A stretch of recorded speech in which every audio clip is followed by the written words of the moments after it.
சீரியல்களின் full எபிசோடுகளை Sun டிவியில் ஒளிபரப்பான உடனே எக்ஸ்க்ளூசிவாக சன் நெக்ஸ்டில் மட்டும் ஃப்ரீயா பாருங்கள்.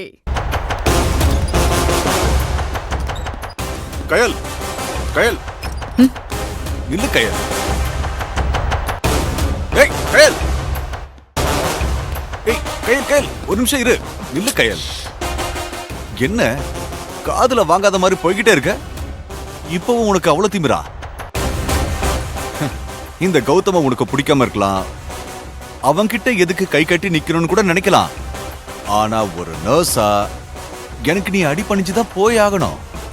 அப்படி நீ அடிபணிஞ்சு போலன்னு வச்சுக்கேன், இப்படிதான் டீன் கிட்ட அடிக்கடி திட்டு வாங்க வேண்டியதா இருக்கும். என்ன உனக்கு இந்த டீல் ஓகேவா?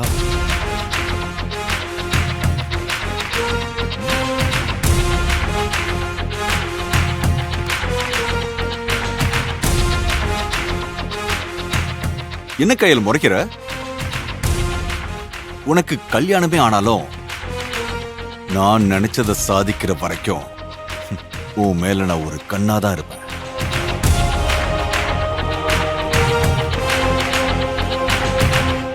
கோவம் வருதுல கையல்? ஓ போ, போய் கௌதம் என்கிட்ட தப்பா பேசுறாருன்னு டீன் கிட்ட கம்ப்ளைண்ட் பண்ண. ஏன் தயங்குற? இப்ப இருக்கிற சிச்சுவேஷன்ல கம்ப்ளைண்ட் பண்ணா யார வேலையை விட்டு தூக்குவாங்கன்னு உனக்கே தெரியும்ல. அப்ப நீ ஏன் கண்ட்ரோல்ல தான் இருக்கணும். நான் என்ன சொன்னாலும் அதை நீ மறுக்காம செய்யணும். அப்பதான் உன் கெரியர்ல உன்னால சாதிக்க முடியும். இல்லனா இந்த வேலை போச்சுன்னு காலத்துக்கும் நீ அழுதே சாக வேண்டியதுதான். இங்கன்னு இல்ல, வேற எங்கேயுமே நீ வேலை பார்க்க முடியாதபடி பண்ணிடுவேன். என்ன மிரட்டறியா? அப்படி கூட வச்சுக்கோ. என்ன பகச்சுக்கிட்டல? இனிமே எப்படி நீ இந்த நர்ஸ் வேலையில கண்டினியூ பண்ற நானும் பாக்குறேன். என்ன முறைக்கிற? என்னை எதிர்த்து உன்னால ஒண்ணுமே பண்ண முடியாது. சும்மா சொல்லக்கூடாது. என்ன இந்த வேலை விட்டு தூக்குறதுக்காக நீயும் என்னென்னமோ பண்ணி பார்த்த. போலீஸ கூட கூட்டிட்டு வந்து என்ன மாட்டி விட்ட. ஆனா இப்பவும் தில்லா வந்து நிக்கிறான்ல, அதான் இந்த கௌதமுடைய பவர். கயல், நீ என்ன அசைச்சு கூட பார்க்க முடியாது. இந்த ஹாஸ்பிட்டல்ல நான் வச்சதுதான் சட்டம். அத புரிஞ்சுக்கிட்டு என் முன்னாடி இனிமே நீ இப்படி கை கட்டி தான் நிக்கணும்.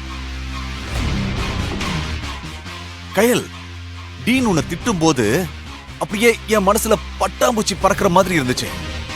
அவர் சப்போர்ட் இருக்குன்னு தானே இத்தனை நாள் ஆட்டமா ஆன. இனிமே உன் பாச்சா பழிக்காது. ஏன்னா டீன் உன் மேல செம்ம காண்ட்ல இருக்காரு. இன்னைக்கு அவர் உன்னை திட்டினது சும்மா ஒரு சாம்பிள் பீஸ் தான். என்ன நீ கை நீட்டி அடிச்சதுக்கு காலத்துக்கும் நீ ஃபீல் பண்ற மாதிரி உனக்கு ஒரு பெரிய தண்டனையை கொடுக்க போறேன். அதை ஏத்துக்க தயாராயிரு.